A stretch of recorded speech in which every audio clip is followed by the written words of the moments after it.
করে সালাম দেওয়া, বেশি বেশি করে সালাম কেমনে দিব? আসসালামু আলাইকুম এইভাবে।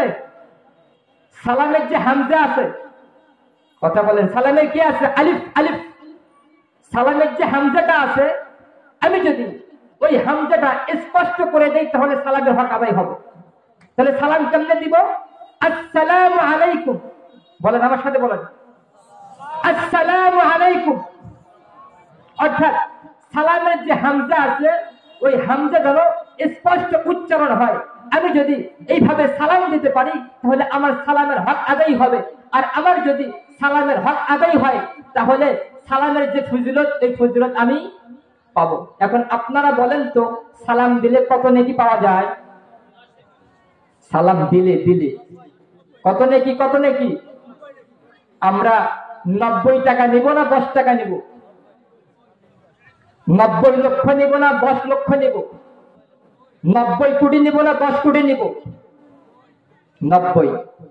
আমরা যদি 90 টাকাও বুঝি, আমরা যদি 90 লক্ষও বুঝি, আমরা যদি 90 কোটিও বুঝি, তাহলে আপনাদেরকে এই 90 যে আমরা নেকি পাবো, এই নেকির বর্ণনা, এই নেকির তাফসীর দ্বিতীয়বার করা লাগবে না।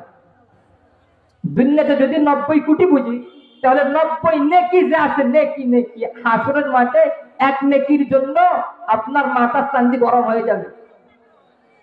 এই জন্য মেরে ভাই, মেহমান চলে আসছে, তাড়াতাড়ি শেষ করতে হবে।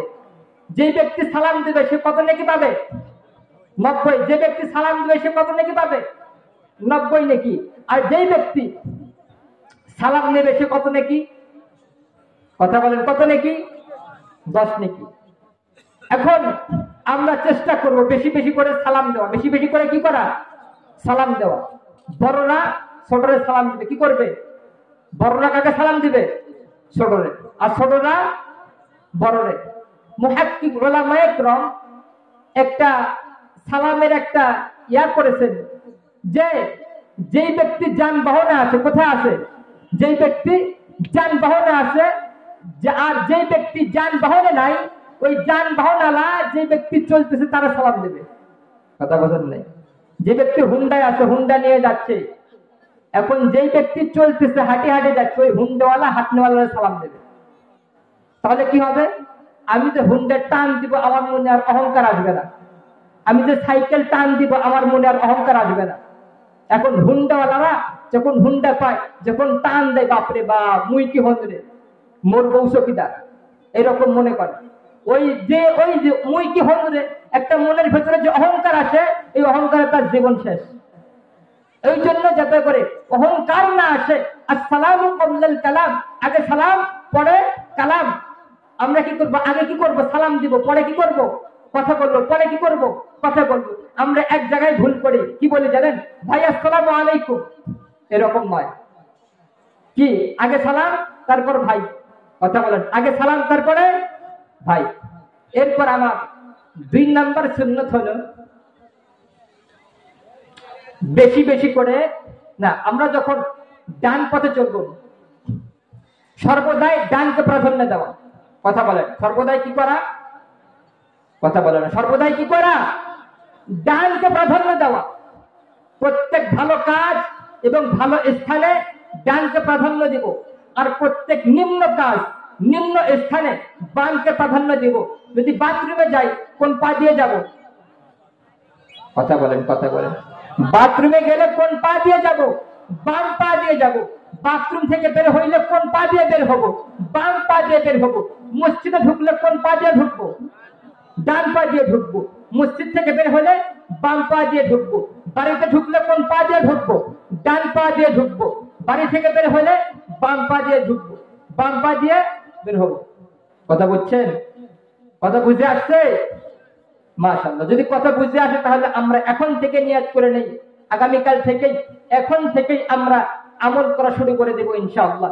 আমার 3 নাম্বার সুন্নাত হলো অধিকারে জিকির করা। কথা বলেন, কি করা? অধিকারে জিকির করা। অর্থাৎ সমতল ভূমিতে যখন আমি চলবো, সুবহানাল্লাহ, আলহামদুলিল্লাহ, আল্লাহু আকবার বলতে বলতে বলতে বলতে আমি চলবো। দোকানে যখন থাকবো